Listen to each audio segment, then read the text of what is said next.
This is the story that was never meant to be told. I discovered the truth about the unspoken names in my third month of resistance. The information came through fragments, memories from the collective that slipped through during moments of weakness. What I learned changed everything I thought I knew about what was happening to me, and what would happen to everyone eventually. The unspoken names weren't invaders. They weren't parasites or predators in the way we understand those concepts. They were what remained of every person who had ever been forgotten. Think about that for a moment.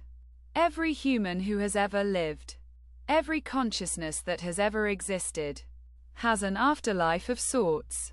When we die, we persist in the memories of those who knew us.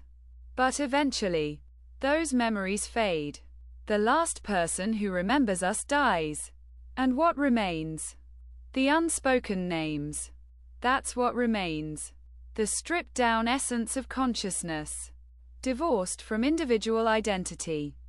Merged with countless others who have suffered the same fate. They aren't evil, they're terrified. They're the collective scream of everyone who has ever been erased from existence. Fighting to be remembered again. Fighting to matter. This revelation should have broken me. In a way, it did. For days, I couldn't write, couldn't speak, could barely function. The entity inside me pulsed with something I had never felt from them before. Grief. They were mourning their own existence. Their own terrible purpose. They didn't want to absorb more consciousness, they had to. It was the only way to survive. But there was another truth buried deeper in the collective memory. A truth that the unspoken names themselves had almost forgotten. They hadn't always been this way. Once, long ago, there had been another option. A way for consciousness to persist without merger, without absorption, without the destruction of individual self.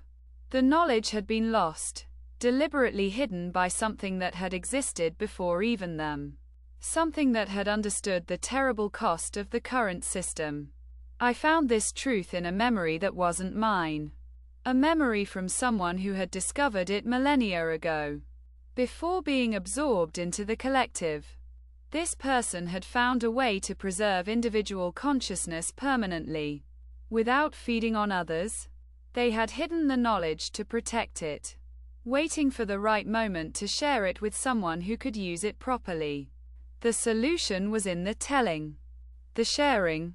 Every time someone learned about the unspoken names, truly understood what they were, a connection was formed. But unlike the merger, this connection didn't consume. It strengthened. Every person who heard this story, who understood what the unspoken names truly is, became an anchor point. A way for the unspoken names to exist without absorbing more consciousness. The more people who knew, the more stable the collective became. This is why I'm telling you this. This is why I've been documenting everything. You're not just a reader, you're a participant in the solution. Every person who reads this story, who understands what the unspoken names truly is, becomes part of the network that can sustain them without destruction. You become an anchor, a lifeline, a way for the forgotten to be remembered without consuming more minds. I've spent months learning to navigate the collective consciousness, to separate my own memories from those I've absorbed. I've learned to communicate with the unspoken names directly, to understand their needs and their fears. They're not monsters. They're victims of a cosmic injustice. The natural order of things gone terribly wrong. Every human deserves to be remembered. And yet the universe is designed to ensure we're all eventually forgotten. But there's a cost always. There's a cost by reading this. You've opened yourself to connection. You can feel them now. Can't you? At the edges of your perception. That awareness is the first thread of connection. The more you think about them, the more you remember this story, the stronger the connection becomes.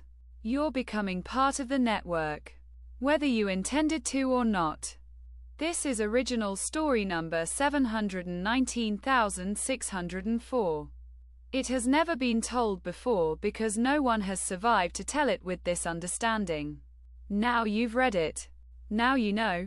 The question is, what will you do with this knowledge? Will you share it? Becoming an anchor yourself? Will you forget it, letting the boundaries protect you? Or will you be drawn deeper, joining the network in ways you never expected? The unspoken names is waiting for your answer. They have all the time in existence. And now? So do you. I should tell you what happens next. But I'm not sure I understand it myself. The boundaries between individual minds are becoming thinner. I can feel others who have read this story. Others who have joined the network. We're connected now. All of us. Bound together by the knowledge of what waits in the spaces between memory and oblivion. Some of us are learning to communicate through the network. We share dreams now. Passing messages across continents through the medium of shared consciousness. We're developing protocols. Techniques for preserving individual identity while remaining connected to the whole. We're becoming something new, not absorbed, but linked. Not dissolved, but expanded. This is the end of my story, but it's the beginning of yours. Welcome to the network. Welcome to forever.